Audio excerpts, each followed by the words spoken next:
तो चलिए खबरों की चर्चा विस्तार से करते हुए सबसे पहले आपको बता दें कि मिशन 2022 की तैयारियों में जुटी यूपी कांग्रेस में जोश आई है। ये मौका था कांग्रेस के अल्पसंख्यक विभाग के राष्ट्रीय अध्यक्ष इमरान प्रतापगढ़ी के प्रथम लखनऊ आगमन का। कांग्रेस की राष्ट्रीय अध्यक्ष सोनिया गांधी ने इमरान प्रतापगढ़ी को यूपी चुनाव में पहले बड़ी जिम्मेदारी सौंपी है। बड़ी जिम्मेदारी मिलने के बाद इमरान प्रतापगढ़ी आज पहली बार यूपी की राजधानी लखनऊ पहुंचे हैं, जहां पर पूरे प्रदेश से पहुंचे कार्यकर्ताओं ने उनका गर्मजोशी से स्वागत किया है, जिसमें ज्यादातर मुस्लिम समुदाय के नेता और कार्यकर्ता नजर आए। करीबन 2 घंटे देरी से पहुंचे इमरान प्रतापगढ़ी ने लोगों का अभिनंदन स्वीकार करते हुए कहा, सोनिया गांधी ने जो उन पर भरोसा दिखाया है 2022 में उस भरोसे पर खरा उतरने की वो पुरजोर कोशिश करेंगे। के लोग हमेशा से कांग्रेस पार्टी का बुनियादी वोट बैंक रहे हैं, वोटिंग करते रहे हैं कांग्रेस पार्टी को। और अकलियतों का मतलब सिर्फ मुसलमान नहीं होता, उसमें सरदार भाई भी हैं, उसमें जैन भाई भी हैं, उसमें ईसाई भाई भी हैं, उसमें बौद्ध भाई भी हैं, उसमें पारसी भी हैं और मुसलमान भी हैं। 6 कम्युनिटीज मिलाकर के अल्पसंख्यक विभाग बनता है। हम लगातार लोगों के बीच में जाएंगे, जो रूठे हैं उन्हें मनाने की कोशिश करेंगे, किसी वजह से नाराज हैं हम उन्हें उनके सामने मोहब्बत से कहेंगे कि कांग्रेस आपका परिवार है, कांग्रेस आपका घर है। आपके बुजुर्गों ने, आपके पिताजी ने, आपके दादाजी ने कांग्रेस को हमेशा अपना घर समझा है। तो अगर किन्हीं वजहों से आप नाराज हैं तो कांग्रेस के साथ आइए। इस देश को सिर्फ कांग्रेस लेकर के आगे जा सकती है और कोई पार्टी नहीं जा सकती। तो उत्तर प्रदेश में अगले साल चुनाव हैं। चुनाव से आने पहले सभी दल ब्राह्मणों को रिझाने में जुट गए हैं, लेकिन इस मामले में कांग्रेस पिछड़ती नजर आ रही है। दरअसल छत्तीसगढ़ के मुख्यमंत्री भूपेश बघेल के पिता नंद कुमार बघेल की ओर से ब्राह्मणों को लेकर दिए गए विवादित बयान पर बवाल बढ़ता जा रहा है। आज लखनऊ के हजरतगंज थाने में बीजेपी के नेता अभिजात मिश्रा इस मामले को लेकर नंद कुमार बघेल के खिलाफ तहरीर देते भी नजर आए थे। छत्तीसगढ़ के मुख्यमंत्री जी, उनके पिताजी ने अभी लखनऊ में 3 दिन पहले आकर के एक बयान दिया कि ब्राह्मण समाज के बारे में इन्होंने बोला कि वो विदेशी हैं, उनको गंगा में बहा देना चाहिए और इनका पूरा हर तरीके से बड़े तमाम अपमानजनक जो है शब्दों का प्रयोग भी किया है। और इससे पूर्व में भी ये सवर्ण समाज को लेकर के आए दिन तरह तरह की शब्दों का इस्तेमाल करते रहे हैं। तमाम हमारे हिंदू धर्म की बारे में, जैसे रामायण के बारे में भी सीता जी के ऊपर, माँ सीता के ऊपर भी इन्होंने उल्टे सीधे बयान दिए, भगवान राम पर बयान दिए। मैं इनका पुरजोर से विरोध करता हूं। आज मैंने यूपी में कोरोना की तीसरी लहर से बचाव के मद्देनजर सरकार ने महा वैक्सीनेशन अभियान का आगाज किया। तो वहीं सरकार ने पूरे प्रदेश में 30 लाख वैक्सीन लगाने का लक्ष्य तय किया था और आज गोरखपुर में इस महा वैक्सीनेशन अभियान की शुरुआत भी हुई थी। गोरखपुर में महा अभियान के तहत एक दिन में करीबन 94,000 लोगों को टीका लगाने का लक्ष्य निर्धारित किया गया था। ऐसे में जिले में कुल 185 बूथ बनाए गए थे और सभी बूथों पर 400 से 500 वैक्सीनेशन की प्रक्रिया सुबह से शुरू कर दी गई थी। आज का जो टारगेट दिया गया है वो 450 का दिया गया है और प्रॉपर हम लोग अपने कोविड रूल को फॉलो कर रहे हैं और मॉर्निंग से ही हमारे वहाँ 5 बजे से यहाँ पे भीड़ लगी हुई है। और इसमें सिर्फ अर्बन के लोग नहीं, शहरी क्षेत्र के ही नहीं, गांव की भी भीड़ हमारे वहाँ आई हुई है। और हमारी पूरी कोशिश यही है कि हम अपने टारगेट को अचीव करेंगे। प्रॉपर हम कोविड के रूल्स को फॉलो कर रहे हैं। स्टार्टिंग में पेशेंट का वेरिफिकेशन हो रहा है, वेरिफिकेशन के बाद कार्ड बन रहा है, कार्ड के बाद वैक्सीनेशन एंड देन ऑब्जर्वेशन में। तो जिस हिसाब से रश है और जिस हिसाब से पब्लिक यहाँ पे है और 200 लोगों को हमने अब तक वैक्सीनेट कर लिया है। सर 70 के हमारे बच्चे भी हैं, उन्हें भी प्रोटेक्ट करना है। हम बाहर आते जाते रहते हैं, इसीलिए हमें जरूरी वैक्सीन लगवाना चाहिए। उत्तर प्रदेश में आज एक बार फिर से मेगा वैक्सीनेशन अभियान चलाया गया और इस अभियान के तहत प्रदेश के विभिन्न जिलों में 30 लाख वैक्सीन लगाए जाएंगे। इसमें राजधानी में 1 लाख वैक्सीनेशन का लक्ष्य रखा गया था। वैक्सीनेशन के लिए राजधानी के अस्पतालों में खास तैयारियां भी हुई थी। वैक्सीनेशन के लिए आए लोगों के बैठने के इंतजाम किए गए थे। इसके अलावा मास्क और सैनिटाइजेशन का भी पूरा प्रबंध था। तस्वीरें 4 आपकी टीवी स्क्रीन पर लखनऊ, बरेली, गोरखपुर और साथ में इटावा की।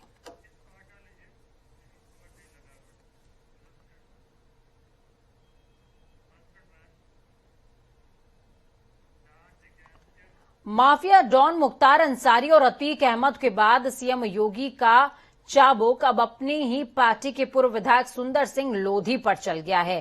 बुलंदशहर में पुलिस और प्रशासनिक अफसरों की मौजूदगी में आवास विकास परिषद के अफसरों ने 32 करोड़ से भी ज्यादा कीमत की जमीन को भाजपा के पूर्व विधायक के कब्जे से मुक्त करा लिया। हालांकि पूर्व विधायक के परिवार का आरोप है कि जमीन को कब्जा मुक्त कराने से पहले न तो उनको नोटिस दिया गया है और न ही मुआवजे की रकम दी गई है। 6440 स्क्वायर मीटर हमारी जमीन पे इन्होंने अवैध कब्जा कर रखा था। इनको कई बार हमने नोटिस दी, ये हाई कोर्ट गए, हाई कोर्ट से केस हार गए, सुप्रीम कोर्ट गए, सुप्रीम कोर्ट से केस हार गए। उसके बाद इन्होंने गैर कानूनी कब्जा बनाने के लिए लोअर कोर्ट में भी एक केस कर रखा है, जिसका कि कोई महत्व नहीं है। ये बिल्कुल इनका कहना झूठा है। हम हाई कोर्ट में और सुप्रीम कोर्ट में जो आ रहे हैं वो केस आ रहे हैं कि आवास विकास में हमारी पूरी जमीन न ली जाए।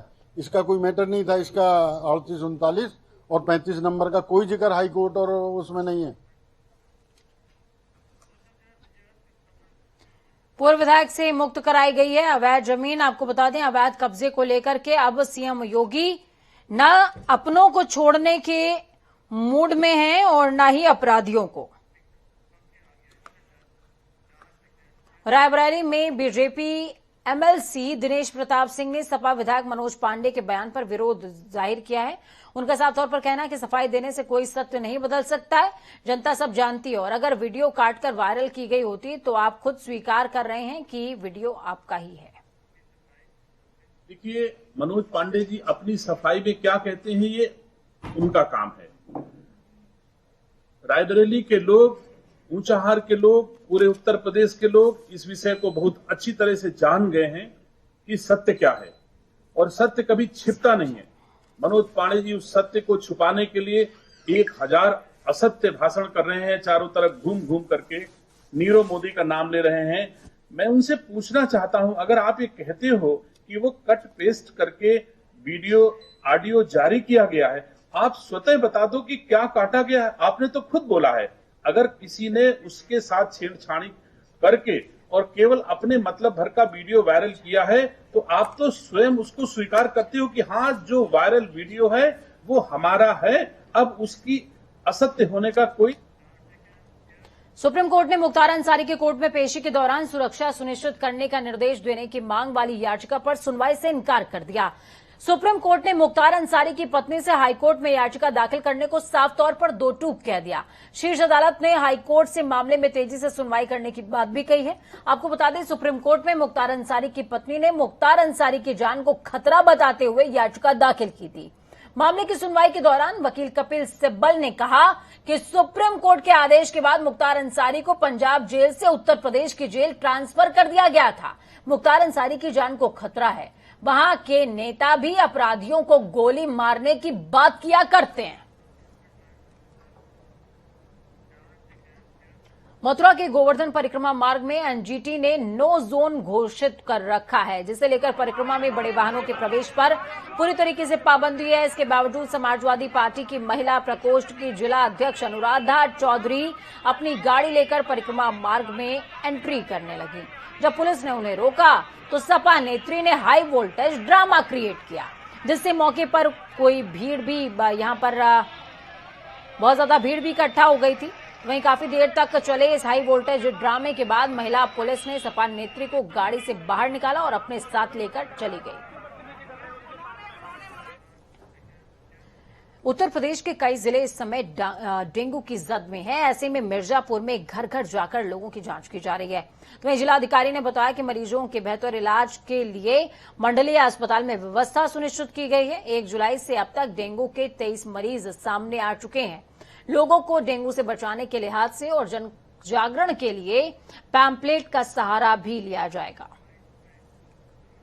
उत्तर प्रदेश के कई जिलों में डेंगू के रोगी मिले हैं और इसके दृष्टिगत हम 3-4 बिंदुओं पर रणनीति बना के काम कर रहे हैं। सबसे पहले तो हम एक जागरूकता अभियान चला रहे हैं और इसमें लोगों को हम हैंड बिल्स वगैरह वितरित कर रहे हैं और वॉल राइटिंग पे हम काम कर रहे हैं। इसके अलावा हम एक डोर टू डोर अभियान चला रहे हैं, जिसमें 10 दिन तक स्वास्थ्य विभाग की जो हमने टीमें बनाई है वो घर घर जाकर के सर्वे करेगी। तो वहीं दूसरी तरफ फिरोजाबाद में वायरल बुखार का कहर बढ़ता ही जा रहा है। 500 से ज्यादा बच्चों का अस्पतालों में इलाज चल रहा है।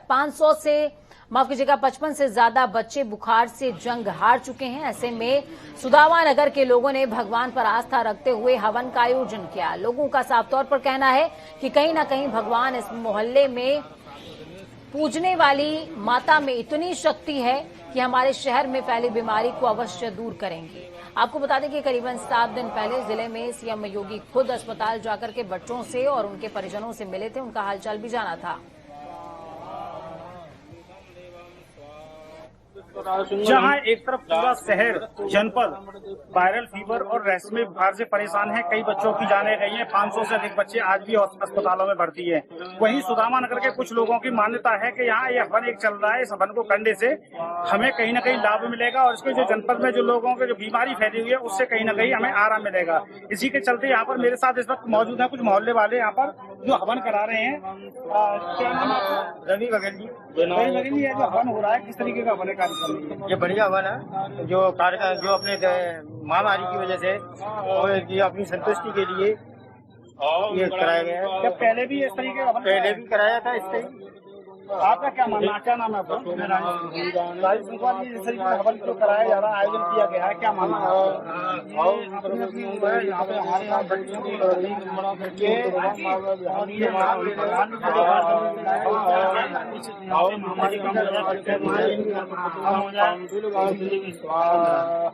यहाँ पर मेरे साथ एक सज्जन और है, क्या नाम है आपका?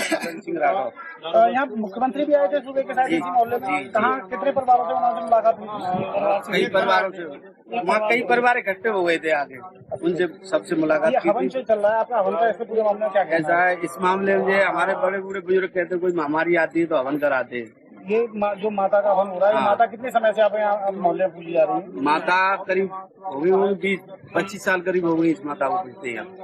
हाँ, ये ब्रह्मदेव का पहले भी इस तरीके का हवन का आयोजन किया गया है जब जैसे कोरोना जैसी महामारी कई बार हुआ है, कई बार इससे किया है, ऐसा बीमारी जैसे फैलती है। एक बार और 2-3 लोग एक्सीडेंट से खत्म हुए थे कुछ जैसे भी, तब भी यहाँ हवन कराया। तो किस तरीके का? उत्तराखंड विधानसभा चुनाव 2022 की तैयारियों के लिए राजनीतिक पार्टियों ने मैराथन बैठकों का दौर और जनजागरण अभियान का आगाज कर दिया है। भाजपा ने गढ़वाल और कांग्रेस ने कुमाऊं से दौड़ शुरू कर दी है। वार पलटवार के साथ साथ सत्ता पाने की जोर आजमाइश भी जारी है। ये खास रिपोर्ट।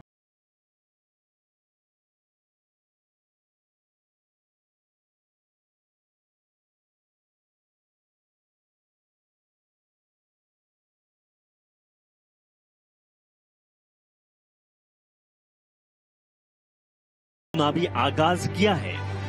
उत्तराखंड गठन के शुरुआत से ही दोनों प्रमुख पार्टियां भाजपा और कांग्रेस एक के बाद एक सत्ता की कुर्सी पर काबिज होती आई हैं। सत्ता पर काबिज भाजपा ने मुख्य विपक्षी दल कांग्रेस के प्रदेश अध्यक्ष गणेश गोदियाल के चुनावी गृह क्षेत्र श्रीनगर से जन आशीर्वाद रैली का आगाज कर सत्ता में पुनः वापसी के लिए जनता से सहयोग मांगा। उधर कांग्रेस ने मुख्यमंत्री के चुनाव गृह क्षेत्र खटीमा से परिवर्तन यात्रा की शुरुआत कर राज्य में सत्ता परिवर्तन का बिगुल फूंका है।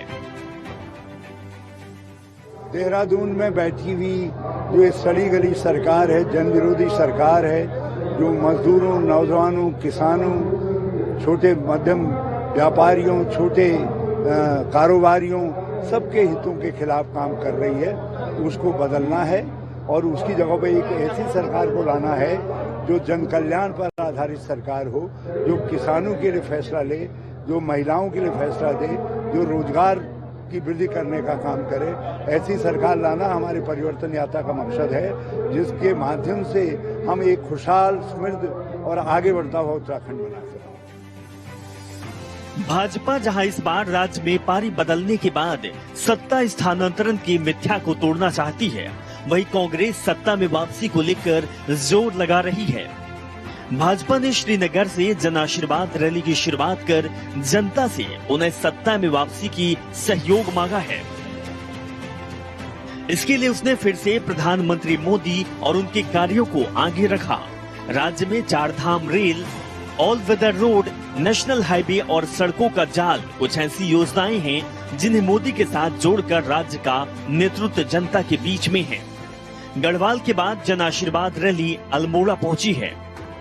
नगर पालिका क्षेत्र का सीमा विस्तार किया जाए, उसको जो है नगर पालिका को अब नगर निगम के रूप में जो है आगे उसका सीमा विस्तार किया जाएगा। और साथ ही जो है यहाँ पर पानी की समस्याओं के लिए भी निदान किया जाएगा। अन्य जो कुछ सड़कों के क्षेत्र में है, अन्य क्षेत्रों में है, जो भी हमने घोषणाएं की हैं, जल्दी से जल्दी वो धरातल पर आएंगी, उन घोषणाओं को मूर्त रूप दिया जाएगा। पहली बार देखिए पहाड़ के अंदर इतना बड़ा काम मोदी जी के नेतृत्व में रेल बनाने का हो रहा है, भारत के प्रधानमंत्री जी के नेतृत्व में। तो कांग्रेस के पास और कोई काम नहीं है, जो काम हो रहे हैं वो कहते हैं कि हम उनको भी रोक। इधर कांग्रेस ने मुख्यमंत्री के चुनाव गृह क्षेत्र खटीमा से परिवर्तन यात्रा का आगाज कर राज्य की जनता से तमाम वादों के साथ सत्ता में वापसी का आशीर्वाद मांगा है। कांग्रेस भाजपा सरकार की नीतियों, बढ़ती महंगाई, बेरोजगारी, भ्रष्टाचार, पलायन जैसे मुद्दों को जनता के बीच रख रही है। खटीमा से शुरू हुई परिवर्तन यात्रा में पार्टी के दिग्गज नेताओं का जमावड़ा रहा। वहीं कांग्रेस की परिवर्तन यात्रा के पहले चरण का समापन रुद्रपुर में होगा, जहां पार्टी के नेता सरकार पर हमला बोलते हुए कार्यकर्ताओं में जोश भरने का काम कर रहे हैं। जन आशीर्वाद रैली को भाजपा नेता शानदार बता रहे हैं। नेताओं का कहना है कि जनता का उत्साह बता रहा कि भाजपा को पुनः सत्ता में देखना चाहिए।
रावत ने कहा कि बीजेपी गरीब लोगों को मिटाने का काम कर रही है। महंगाई ने लोगों की कमर तोड़ रखी है, ऐसे में लोगों को कांग्रेस से उम्मीद है। परिवर्तन केवल यात्रा प्रारंभ नहीं हुई है, एक परिवर्तन के विचार का सैलाब भी सारे राज्य में फैला है, सारे मंडल में फैला है। और जनता ने अपने आप को मनसा वाचा कर्मणा से परिवर्तन की भावना से जोड़ा है। और ये भारतीय जनता पार्टी और उसकी सरकार के लिए शुभ नहीं। कुमाऊं और गढ़वाल मंडल के विकास निगम लिमिटेड के संयुक्त कर्मचारी महासंघ के आह्वान पर चतुर्थ श्रेणी कर्मचारियों ने हरिद्वार में अपने अपने विभागों के अंतर्गत कार्य बहिष्कार किया। अपनी 13 सूत्रीय मांगों को लेकर कर्मचारी कार्य बहिष्कार पर रहे। इस दौरान इन कर्मचारियों ने वृक्षारोपण कार्यक्रम भी आयोजित किया। कर्मचारियों ने कार्य बहिष्कार के दौरान जमकर नारेबाजी करी। साथ ही जिलाधिकारी के माध्यम से अपनी मांगों को लेकर मुख्यमंत्री को ज्ञापन भी दिया गया है।